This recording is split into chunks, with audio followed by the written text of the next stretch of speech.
سنين، ممكن ننساه بكره، عشان ممكن ننساه كمان اسبوع. لا مش لكن جداريه الحوار دي هتخليني لو اصطدم بموضوع مش ابدي. ده كان في واحد اسمه عبد الغني صالح كان بيقول ندوه واتكلم في كذا، واستاذ ايمن حجازي قال كذا، والحاجه اكتر كل ده وهيبقى عندي رصيد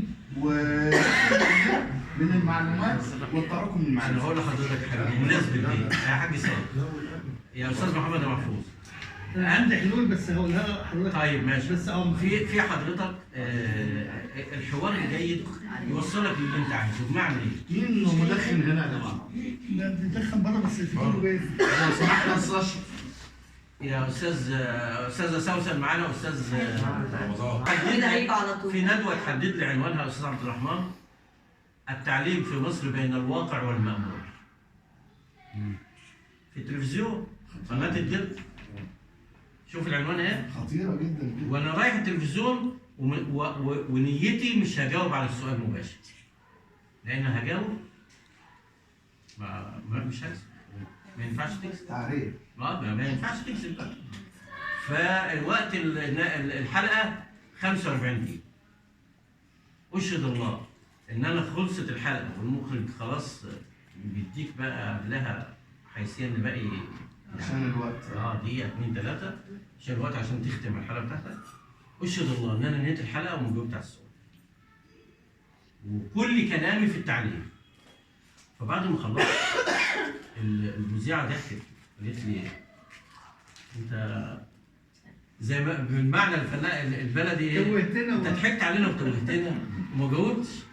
قلت لها طب ما انا قصد خلاص بقى هتجيب الحلقه تاني هترجعني تاني واسجل من جديد خلاص انتهى. اصل اقول لحضرتك ايه؟ يعني في مثل بيقول اذا كنت كذوبا فكن ذكورا. اذا اتعودت تكذب خليك فاكر قوي اللي انت كتبته، لانك انت بعد لحظات هتقول غيره. خدت بال حضرتك؟ فاحنا شعب جميل جدا ومجتمع راقي جدا وذكي جدا، بس هي شويه الهمجيه اللي في عدم تنظيمنا للامور والحياه. بيوتنا اصبحت مش منظمه. ما عادش في ترتيب للابن اللي رايح المدرسه وما عندوش اعتبار. خلاص احنا كنسلنا على المدرسه. طب ليه؟ ما احنا الضحيه كاسره. احنا النهارده بيبقى كل بيت بيدفع 2003 و4 في ظل يعني الظروف الصعبه دي، دروس خصوصيه وفي المحن دي. وعلى فكره كل الشعوب بتمر بالمحن. انا برضه مش بدافع عن حد ولا انا ماليش اي انتماء سياسي لا حزب ولا جماعه. كل الظروف كل الشعوب بتمر بالمحن، بس بقاء الوطن اقوى من لقمه العيش. حقيقي احنا لما نبص حوالينا دلوقتي نقول الحمد لله بيوت سترانه ولقمه عيش بنلاقيها وربنا يسترنا. دوله محفوفه بالمكاره من بره، اعدائها كتير، العالم كله تربص. خدت بال حضرتك؟ يعني انا مثلا في رحله في شرم الشيخ، البلد فاضيه. طيب ما كانت السياحه دي عائد، مش ده اقتصاد؟ مش ده لقمه العيش بتاعتنا؟ احنا يا جماعه اللي بيغير على البلد وبيتكلم ده بيحبها. يعني اللي بيبقى منفعل وزعلان من اللي احنا فيه ده بيحب البلد مخلص، مش وحش، مش معناه انه عدو للبلد. يعني لما بشوف الاستاذ اشرف الاستاذ ممدوح منفعل انا بحس ان الانسان ده مخلص. يعني بجد والله ونفسه يعمل حاجه وغيره وغيره وغيره وغيره كلنا. بس احنا لو قعدنا اتفضل. هي في بس نقطة، أنا ممكن من كتر ما أنا غيرانة عن البلد بالظبط إن أنا أضرها، إن أنا أروج في إشاعات حتى لو هي حقيقية. تمام؟ إن أنا مثلا إحنا كلنا بلا استثناء شايفين الدنيا غالية وشايفين الدنيا رايحة فين وجاية منين. أنا لما أجي أقول يا كذا وكذا وكذا اللي أنا بقوله ده صح ماشي، بس استاذ عبد الغني كان شايفها يعني منوره سيك. ده كده لا ده كده بقى ضلمه خالص. يعني انت واخد بالك اصبح الشعور السلبي اللي انا نشرته على 5 6 انتشر على 10 انتشر على 20.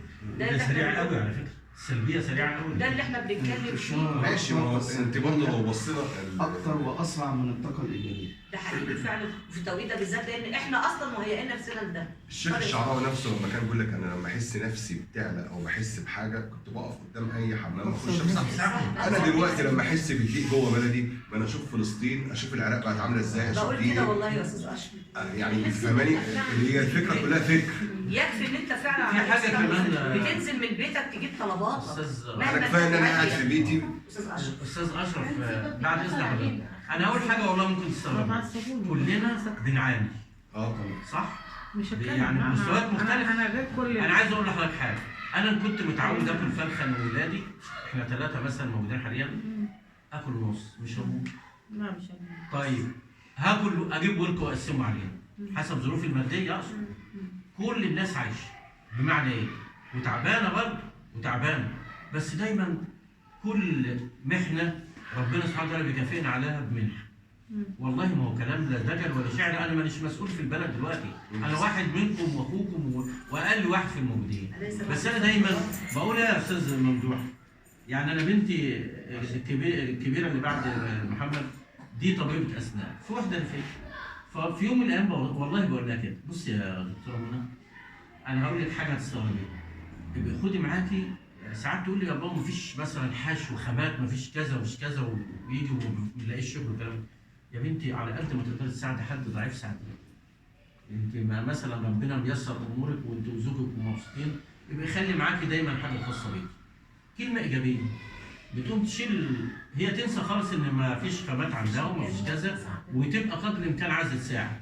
هو ده الفكر، بمعنى ايه؟ انا برضو مش احسن من حد والناس كلها احسن مني، بس السلبيه اللي انتشرت دلوقتي على وسائل التواصل الاجتماعي بتحبطك وتخليك نايم بيجي لك كوابيس.